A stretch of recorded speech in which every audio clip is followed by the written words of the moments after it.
নামাজ পড়তে গেলে যে পরিমাণ শিক্ষা নেওয়া লাগে, রোজা রাখতে গেলে, জীবন চালাইতে গেলে যে পরিমাণ শিক্ষার দরকার, এই পরিমাণ শিক্ষা বাচ্চায় দেওয়া ফরজ।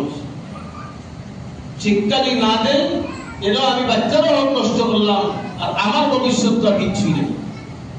এই জন্য আমার গুজারিশ যে আমরা নিজে দিনের ভিতরে পরিপূর্ণরূপে ঢুকতাম, পরিবারে দিনের ভিতরে ঢুকাইতাম, বাচ্চা বাচ্চিন করে দিনের ভিতরে ঢুকাইতাম, মায়া দিয়া শাসন দিয়া দিনের ভিতরে ঢুকাইতাম, অশ্লীল ব্যবহারমূলক পথটাকে ফিরাইয়া আনতাম।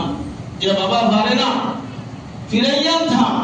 বাচ্চা নষ্ট হয়ে যায় যদি, পরে তারে এই কুপথ থেকে ফিরাইয়া আনা মুশকিল। পরে কানবা অনেক মানুষের বাচ্চা নষ্ট হয়ে গেছে, আল্লাহ না করে তোমরা কোনো বাচ্চা যেন আল্লাহ নষ্ট না করে, আমরা যেন বেজ্জত বাচ্চিন্তা করে আল্লাহ না করে সব সময় দোয়া করতে। যে বাচ্চাগুলো নষ্ট হয়ে গেছে খবর লইয়া দেখবা মা বাবার কাছে ফির বাচ্চার মর্যাদা যেমন, পাঁচ বাচ্চার মর্যাদা যেমন। মা হয়তো সমাজে হইতে পারেন না, কিন্তু প্রতিদিন কান্দই যে আমার বুয়াটা এইরকমই।